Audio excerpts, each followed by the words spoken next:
From MLU headquarters in Philadelphia, this is Cleats and Cufflinks.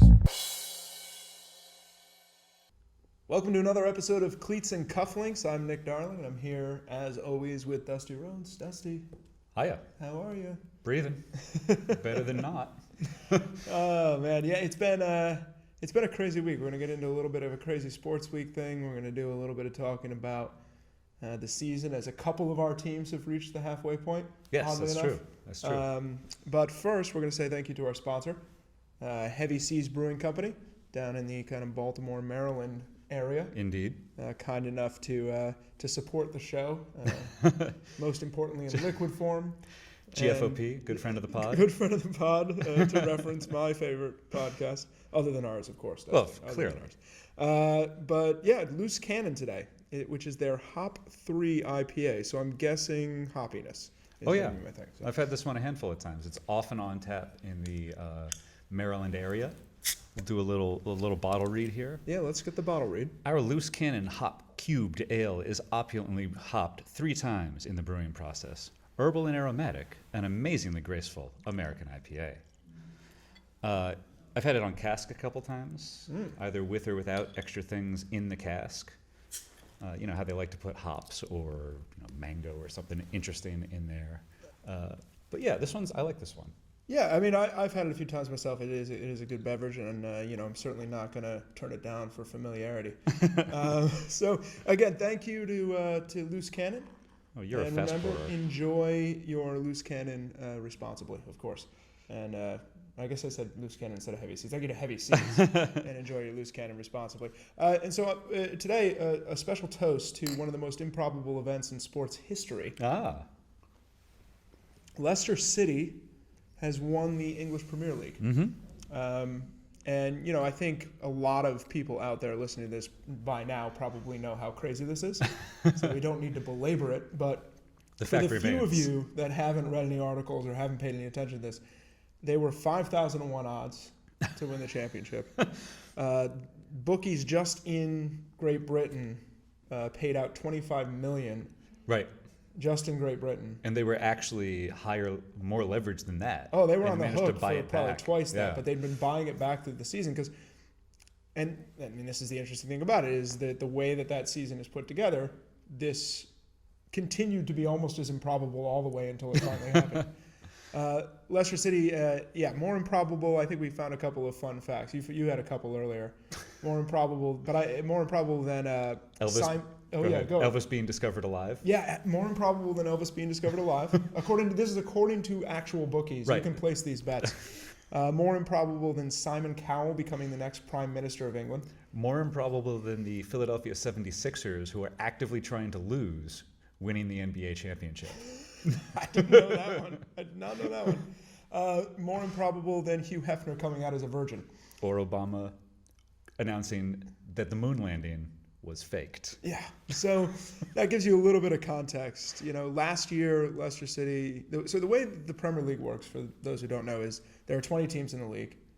At the end of each year, the bottom 3 teams in the league drop down to the minor leagues, essentially. I was going to say, what do they call that division? It's called the championship, which is kind of weird. Yikes. Yeah, it's called the championship, and then there's Division 1 and 2 and so on below it. And you can drop all the way down and out the bottom. Division 1 isn't even 1. Yeah, you can get, it's a complicated history. But you can get flushed right out the bottom of this thing. So the bottom 3 teams go down, and the top 3 teams from the division below move up. And this happens all the way down through the divisions. The relegation. It's the relegation system. So last year, Leicester City was going to be relegated. It was almost positive. They had only 19 points through 29 games, and no team with less than 20 points through 29 games has ever stayed in the league. They didn't. They performed their first miracle. Do you need 3 for sainthood? I think they're 1 away. They performed their first miracle, which was to stay in the Premiership last year by winning 7 of their last 9 games. It's a good run. It's a very good run, seeing as draws are relatively common. Right. And then they went on this year, of course, to win the Premiership with a roster that defied understanding. I mean, the big teams, it's been said for years, only the big teams can win. Only the big money wins because they can afford all the best players and all that sort of stuff. And Leicester City's roster, I mean, I think Jamie Vardy, who scored a lot of their goals this year, I think he was playing in like the 4th division like 5 years ago. They just found him somehow, or somehow got more out of him. No, Yeah. I have no idea. Well, I'm not the Premier League watcher. It's not my soccer Yeah. league of choice. I wait for them to graduate from that league and play in the Champions League Oh, you to love pay yourself attention some Champions to. League. And I think that brings us to the little conversation we wanted to start with, is formats, right? Very much so. You're a big proponent of tournament formats. You love tournament formats. Yes. So Champions League is one of your favorites, probably. I would say. Yeah, Champions League does. They do home and away matches, and they count away goals separate than home goals. So you have this sort of complex 2-game format. So it's not quite a series. So you're not trying to win 2 games out of 2 or 1 game out of 2. It's an aggregate, and you compare home and away goals. We were talking about this yesterday during the match, and it's just an interesting way to do it. And it's the same thing with series play. So like the NBA and Major League Baseball and hockey, they all do best of 7 series. So that gives you an opportunity to sort of determine over a longer stretch who is the best team between 2 pairings, which is different than the Premier League, where there are no playoffs. No playoffs. It just stops at the end of the season. In fact, the season is still going, but we know who the winner is because it's points. 3 points for a win, 1 point for a tie. That's it. You play every team twice, and whoever gets to the end and has the most points wins. And without going into all of my thoughts on tournament formats, and I have a lot, Frisbee, by and large, has been played with tournament formats, varying formats. You usually start with pool play on the first day, and then you go into elimination play on the second day. Some regionals formats go directly into bracket play on the first day, and you have like backdoor brackets to get back in. So it's a double elimination rather than a single. But if you look at club or college seasons, you're actually looking at a collection of tournaments and seeding rules and and they're all and there's different formats, and even though they're more standard, sometimes you use different size fields, sometimes you play to different point values. So it's rather varied over the course of a Frisbee regular season, right, in club play or college play. And then we, of course, went to almost like an American football style thing. Play games on weekends. Yep. Not that many of them. Not that many of them. It's a relatively short season, and then we go into a postseason, which involves playoffs and a championship. Obviously, given the fewer number of teams, we have fewer teams in the playoffs, but it's the same kind of idea. And I was reading about the Premier League setup, right? It's 20 teams. They each play each other twice. And then you relegate 3 teams, and 1 team wins the championship. The top 4 teams go to the big tournament in Europe. There's all these little there's little sub trophies you can win. Yeah, throughout which is one of the most fascinating things for international soccer, is that your individual clubs compete in all these different formats, different contexts. Yeah. But the reason that Premier League format kind of works in England is, one of this writer was saying, is geographical. Yeah. Because you can play everybody twice. Your longest trip is not all that long if you're just going from London up to Manchester or to Liverpool. And in the U.S., we have this massive country. So if you take a look at the NFL, for example, you have to kind of create these conferences and divisions in order to have more reasonable logistics. Now, it's changed over time. Precisely. Yeah. And this is one of the big teams arguments. Have moved and shifted. Across, for example, the NBA, they're talking about doing away with divisions entirely and not having an East and West and not worrying about the travel quite as much. But still, when we talk about schedule losses and we talk about when MLU teams have 2 games on a weekend, they're generally expected to lose one of them. Yeah. And Used in the NBA, you talk in the NBA, you talk about schedule losses where you're playing 4 games in 5 nights, or you're playing back-to-backs in cities that are a little far away, or you're playing, just any number of ways where you can sort of look at the schedule and say, we're not going to do as well in that game, so how are we going to adjust? It gives you lots of variance over the course of the season. Absolutely, and it kind of brings you to the point too where you're thinking, as a player. I don't know about you, though I do know about you. Oh, you know about me. When you get on the field, your goal is to go and win. Yes. That's what you're doing out there. That's the only reason for being there. It's not even a question. We're going to go win. For someone managing a team, coaching a team, there may be other kinds of variables at play, right? If you're playing in some leagues, if you're playing an out-of-division game and then the next game is in division, well, that next game might be more important, so maybe you're not going to play your starters as much in the in-division game. And you're thinking about the season as a whole, as an arc. often as a player, you're thinking about the game in a very specific sense. At least I did. And this is how you get things like in the NBA where you sit players just for rest or just because they're old, as Tim Duncan has been declared a couple times by his coach when he had to sit out. Did not play, coach's decision, old. So it's these things where you adjust to the format that you're playing in. But in the MLU specifically, one of the things that I learned the very first season that I was here when I was working with DC is that the season's not over when you have 4 losses. Yeah. You can be behind late in the season and make a run of 5 games. If you win 5 straight, like your last 5 games, you're going to improve your standing a lot. With the exception of if you already have 5 losses, yes, you can still get into the playoffs, but you're going to need a little bit of help. Right. But I think for a coach, the season isn't over if you have 9 losses. Right, Because there's more to it. Because there's next year. Yeah. And you have things that you still need to accomplish and that you still need to get out of your team. And you have a note you need to leave on the door. So when you show back up for that next season, people are like, okay, I see this is bad.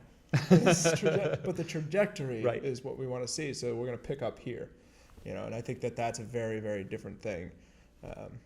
But yeah, I mean, looking at the format that we use, right? And we're going to try to look at what some of these teams have done so far because we have it's kind of an odd schedule this year in that there's a very staggered number of games being played. And that was based on a couple of things to give background. We had a couple of requests from players. We knew we were going to run still a pretty tight 10-game season. We weren't looking to expand the season quite yet with the same teams. And that may change going into next year or year after. You never know. But we knew that's what we were planning on doing this year. And when we talked to the players and through the advisory committee, we talked to the coaches, one of the things we got back was that they wanted to see more doubleheader weekends because it gave them an opportunity to condense kind of their obligation to their team a little bit.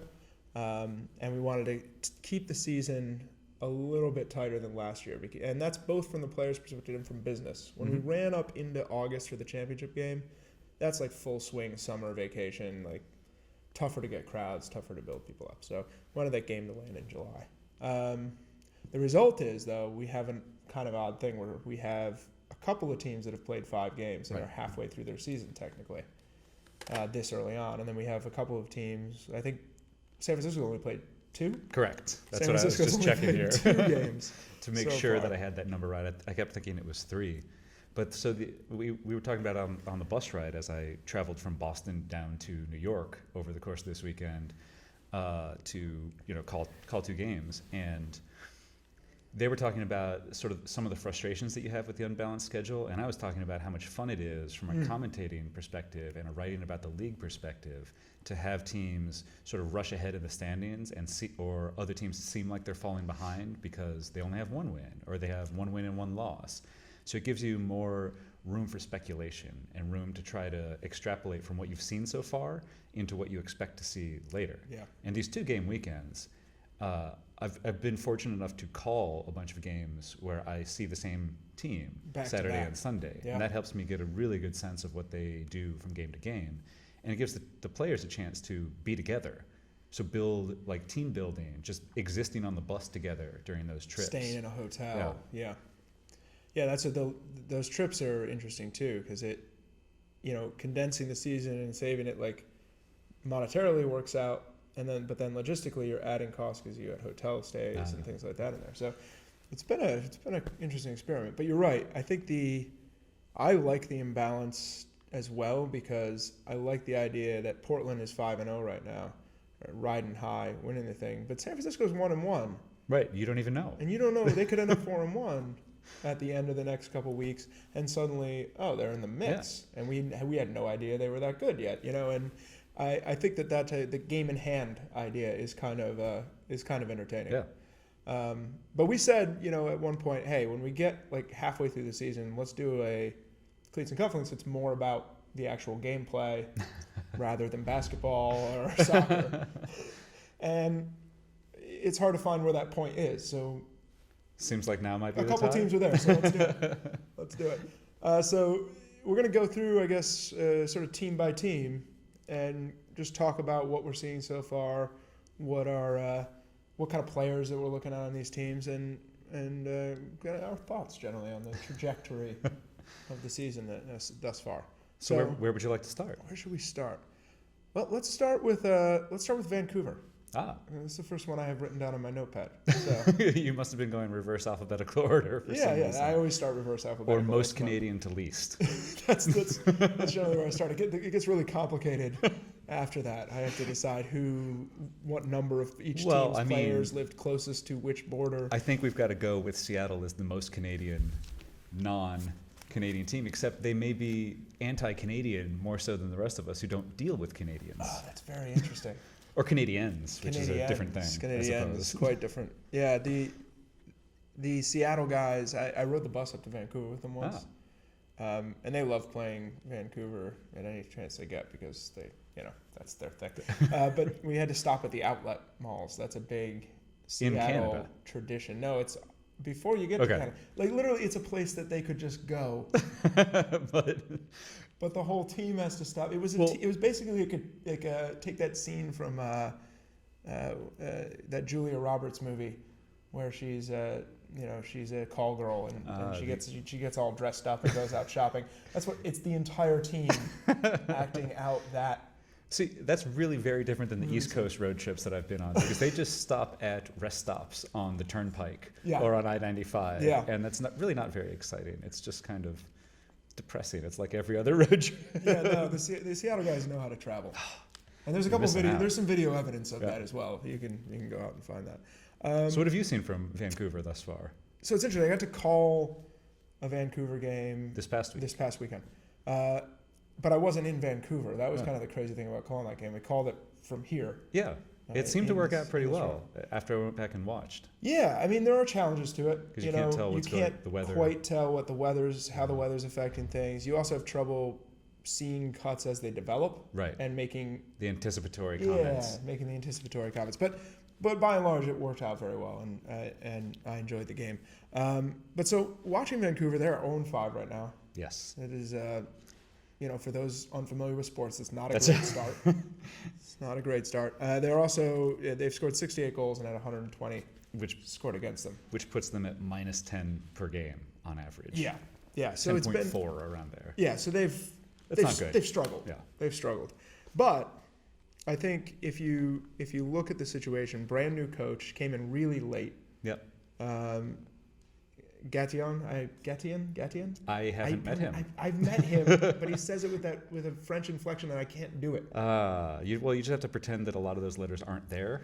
That's the thing. Yeah, that's what he does.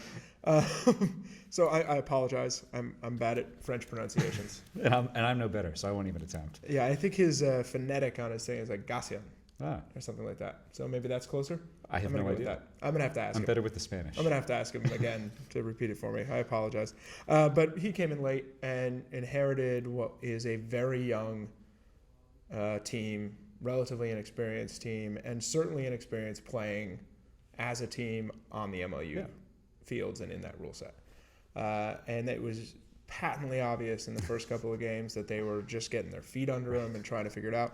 But we've seen, I think, a lot of improvements from this team.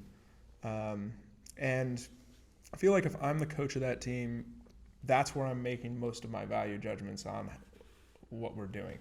Is I can imagine having a goal for the season that reflects the expectations. So it reminds me of going back to Leicester City.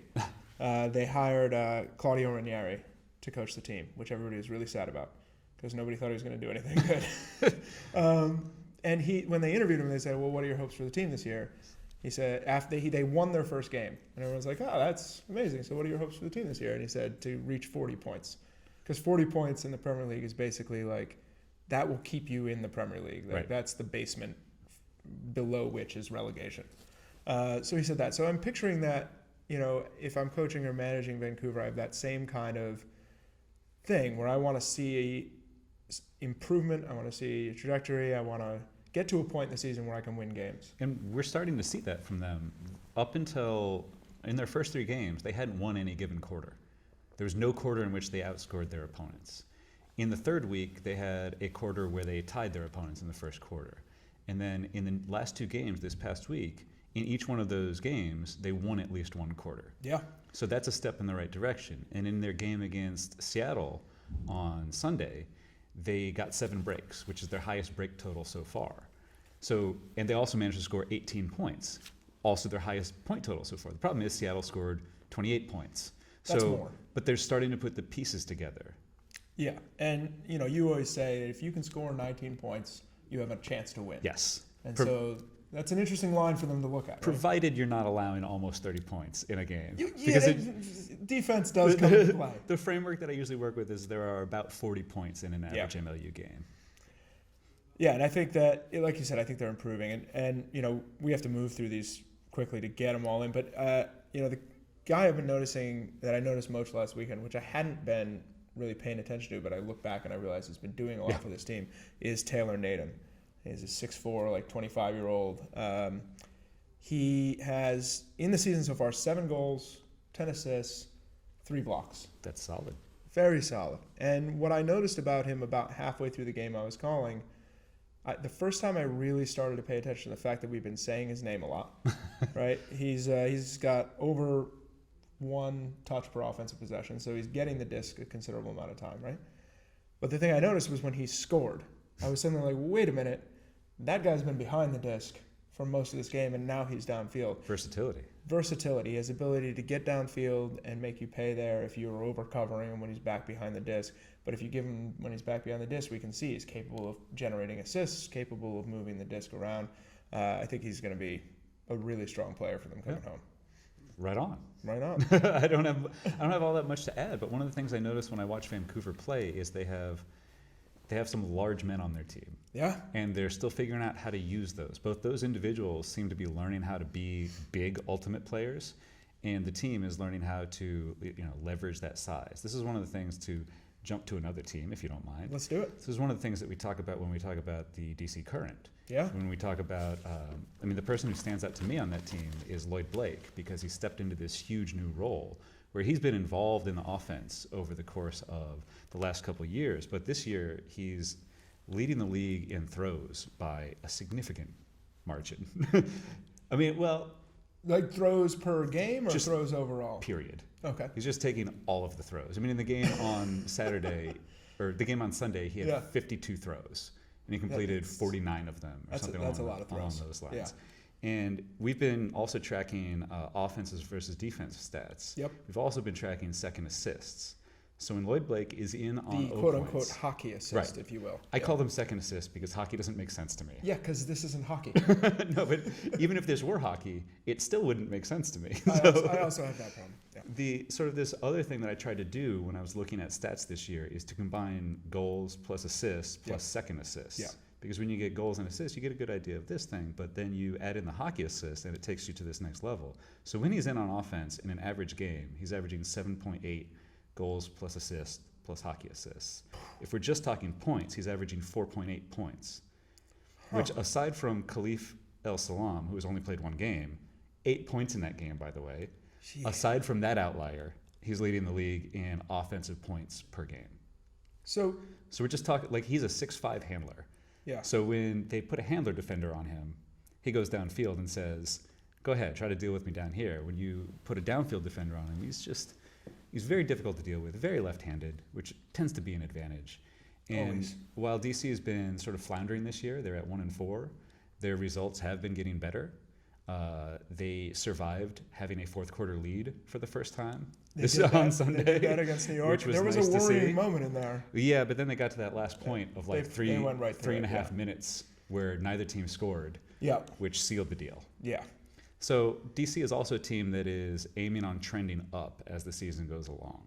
And thus far, I think they've been doing pretty well with that, absent the wins that they could have had before. But you don't get those back. You got to steam on ahead. You have to steam on ahead. So it'll be interesting to see how they progress. They really need to start winning games if they want to make the postseason. Yeah, and they're averaging minus 1.8 goal differential per game. Not good. Right. Like once you're negative, that's not good. But they're bringing it up. But they're so close. They're right in the middle. They're so close. All right, you brought up El Salam, so let's jump back over to the West Coast and let's talk about Seattle. I think that given those numbers, you would really want him to be there for more games. Right. And I think does he still have college commitments? Is that? Well, I'm not his personal You're not assistant, his you know what I agent. mean? I look at the rosters and I don't worry about, I look at the injury reports and all of that, and I don't really worry about why they're not there because it's not for me to figure out. I just have to worry about the players who are there. That's factual. I think though in some cases teams are probably worrying about who's not there. Yeah, that's what we talk about, coaches versus players, responsibilities versus broadcasters and writers. So I'm not here to write about off-field stuff. It's not. So Seattle's sitting at 2-2. 2 losses to the Stags. Both their losses are to the Stags. They're and again they're one of these teams that's very close in point diff. They've 85 goals for them, 75 against. So some at 1.5. Yeah, like plus 1.5 throughout the thing. But that's also with a 10-point win on Sunday. Yeah, so that's the thing. Is I was going to bring that up. They had a 10-point win on Sunday, which really skewed that. So they've been playing some very close games in general. And they lost a tough game to the Stags. That come from a head loss. Yeah. They come from a head loss. Exactly. But who are you looking at on that team? Like, what player are you keeping an eye on? The obvious person to see when you watch their offense is you talk about Danny Tridiak, because he just opens up so much space with a bunch of his throws. Yeah. But that's not really the tale of how that team succeeds. It's not what their offense does. It's what they're able to do after the turns on defense. So 2 of the players that I like to keep an eye on, well, 3 of the players actually, is you look at Cam Bailey, you look at Eddie Feely, and you look at Evan Klein. The 3 of them, if you're trying to figure it, like if you expect Seattle to win a game, usually one of them will have a good game. Like one of their defensive players will step up and play particularly or uniquely well based on a matchup or whatever. And those are the 3 guys that I kind of default to looking at to see what do I expect from their matchups. Who are they going to come forward to? Yeah, I pulled Evan Klein out. Like he's a second-year guy for us. And what I liked and what I found interesting about him is how his involvement level has trended. Right, so last year he was touching the disc 0.6 times per offensive possession. Yeah. This year he's up to almost 1 touch per offensive possession. So this is a guy that when they get the disc back is actually getting much more involved in their offense. Yeah. And as a result, he has 12 goals and 4 assists right now, which is a pretty good number for any player in the league. Tack 7 blocks on top of that, and you have somebody who's making a significant impact for the team. So I'm excited to watch him throughout the rest of the year, and I want to see their next matchup against the Stags and see like what kind of impact can he have in that big game scenario. It's all basically the thing about the West is that, I mean, while we keep mentioning the Stags here, we might as well go in and talk about the Stags for a little bit. Let's talk about the Stags. Everybody in the West basically has to judge themselves in the regular season against what the Stags are doing. Because the last 2 regular seasons, I believe they were 9-1 in both seasons. I think that's right, yeah. I mean, in the first season, they were 5-0 to start here. So that's right. They're just flipping it right around. And the way that they play, it's just their offense is so consistently difficult to match up with. And that's based on the 2 names that we always talk about when we talk about the Stags. We talk about Purston and we talk about Bjorklund. Yep. Because they are just dominant downfield players. Yeah, Bjorklund likes to come underneath more than he likes to go deep. Purston likes to go deep a little bit more than he likes to come underneath. But just to find a player who can match up against those guys one-on-one, or to find a group of players that you can rotate through, that's kind of the start for their team. Yeah. And then we talk about their defensive side and the guys who just put up points on people. And when you were calling this game, it's all about once they get a little bit of a lead on you, they just seem to steamroll, and it just builds and builds and builds. And I think that has to do with them playing players both ways, like playing the top of their roster both on offense and defense for specific points, like key points that you really want to get breaks on. They play a very tight rotation for sure, yeah. And we've seen Woodside come in on offensive points now. Yeah. He's a guy that I always watch. Cause, it's hard not to. Yeah, and he just, he's a scoring machine. He just finds space. It's not even cutting necessarily. It's just drifting into spaces where Bjorklund can pick him out or, any of their downfield. It's so easy to talk about him because in this last game he was 2 for 3 on throws, but he had 5 goals. I mean, that's the sort of line that you just like, oh, I see what he does there. Makes goals happen. He makes breaks happen. That's what he does. Yeah. And he's been throwing assists more. I mean, I have him down at 16 goals and 5 assists. I think he had 2 assists all year last year. So it's a pretty significant increase. He had 25 total completions all of last year. He This had year, fewer completions than goals last year. this year he already has 18. So he's definitely getting more involved on the offensive side. Be interesting to see how that develops. Keeping us going though, let's finish off the West Coast while we're over here, and then we'll travel back. You got San Francisco, as we said before, is the mystery right now. They've only played two games. They're 1-1. They have a +3 goal differential. Yeah. So what do we know about this team so far? Not that much. We really don't, because that first game that they had was such a slop fest. It was covered in rain and it was a little windy. Everything was happening in that game. And in the next one, I believe they lost to Portland in the next game. Yeah. And that's not really, I mean, a lot of people right? have been doing that. And the thing about them is they were developing over the course of last season. They got much better by the end of the year. Yep. So this year, we want to see if they keep building that upward trend. And they seem to be doing well this year, but we just don't know. They haven't been tested that much. But a couple of the players who have stood out, just like last year, Gabe has been standing out. Yeah. I mean, are you avoiding saying his last name? I'm not sure how to say it. I just don't know. Just take a stab at it. No, Take a swing. I'm not going to do it because I can choose a bunch. I'm going to say Sunkea. There's Sunkea, there's Sunky, there's Sunkay. Yeah. I've heard so many different people pronounce it so many ways that I've forgotten how to pronounce it myself. But also James Sheridan is making a huge difference on that team, specifically on the defensive side. Yeah, absolutely. He's been phenomenal. I mean, it's so early you can't tell, but he has 4 blocks. He's only played 1 game. And 2 goals, 3 assists, all on the defensive side. Yeah, 5 points, 4 blocks, 1 game. So yeah, I mean, I agree. He should be a big player for them. He's almost doubled his touches per possession too. Like he's gonna show up again and again. And he has just fantastic facial hair. So I'm a big fan. Well, I keep mine pretty normal, but the notion of fantastic facial hair, it's enjoyable. I wish I could pull it off. All right, let's bounce back to the East. We're running low on time. We got Boston at 3-1 right now, 77 goals for, 64 against. Looking like Boston. They registered that 1 loss against Philly, very close game in Philadelphia on the back end of a 2-game road trip. Who are you looking at there? You've said before, like, this is a team that you always expect to go to the championship. And it's a team that just has lots of players who are versatile. They can fill in different roles. They could play more offense and defense, but they're just relied on to do the other depending on which line they're on. It's interesting that one of the big players to watch has always been Christian Foster for that team since he's taken on larger and larger roles as the season has gone on. But calling their game on Saturday versus DC, watching how their team changed once they added Jared Inselman into their offense, they started using him sort of as a center handler, which means they can shift some of their other players to different places. You'd see Jake Taylor going downfield a little bit more. You see some other players just rotating around. So that versatility, again, is key for them. I'm not sure how he's going to continue going with them, but he's got skills, and he's got the ability to stick with it. Stick with it, I mean, like, stick with trying to figure out how to play with a new set of teammates. But to see how the team reacts to that as well would be very telling.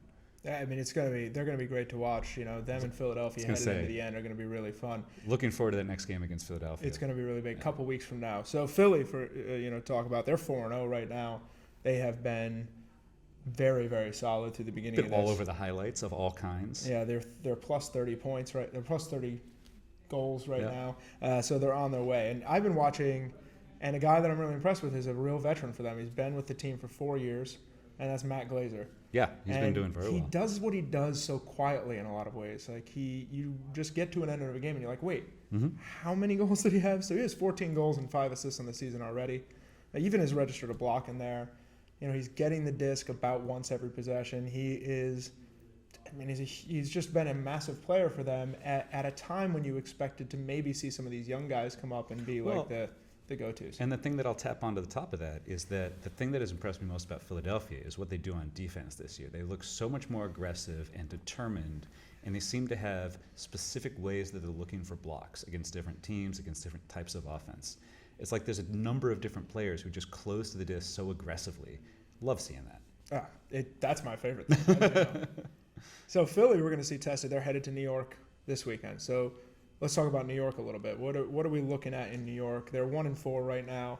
They've obviously had some games where they've had a really tough time. But they got a big win down in D.C. with that huge fourth quarter comeback. They have, and that gave them a little bit of early confidence. And I think that they're sorting out their lines a little bit better, sort of who plays with who best and who fills which roles the best way.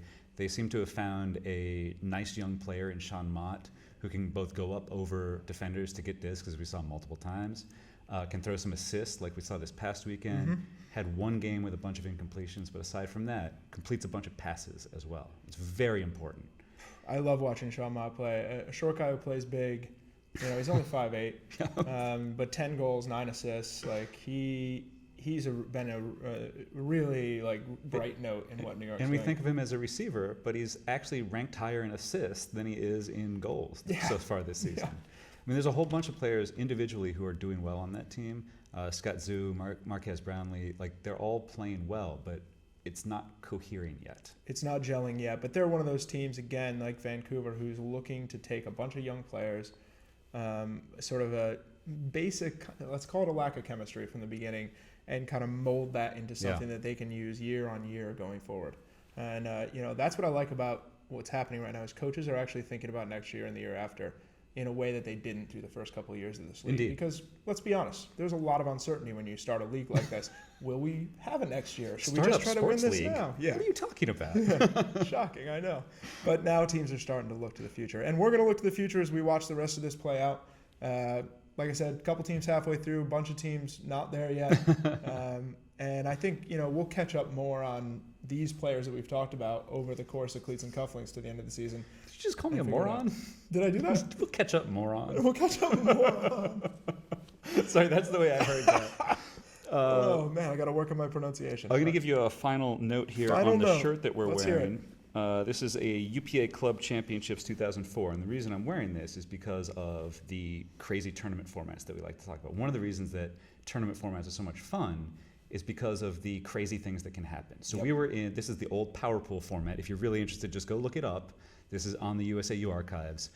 And when you win in the top, you go up with your record against the other team that goes into the next pool.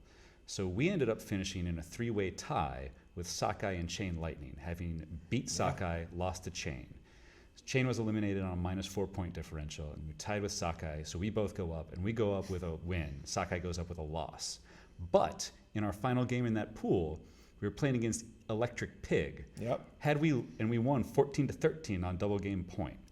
Had we lost that game, we would have been 1-2, tied with Electric Pig at the bottom, and we would have gone down to the bottom bracket with a loss. So the uniqueness of that tournament format means that the difference between 1 point for this team, for Pike in 2004, was the difference between essentially having the first seed in the tournament, number 1, which was Sockeye, and having the last seed in the tournament, number 16, which was Electric Pig. Formats make all the difference. And we talk about having a league, and we talk about having how the season plays out over 10 games. It's exciting because it's only 10 games. Yeah. Anything could happen still. All of these teams are alive. All of these teams can still finish 500. So many possibilities. All right, well, we're out of time. We've run all the way to the end of it. Thanks for joining us on Cleats and Cufflinks. You can get me at Nick Darling on Twitter, and I see Darling. At DUSTWEETR, Dustweeter, Or both of us at Cleats Cufflinks. We'll be back again next week with more on the MLU mostly. Yeah. I'm enjoying the MLU talk. Amen. All right.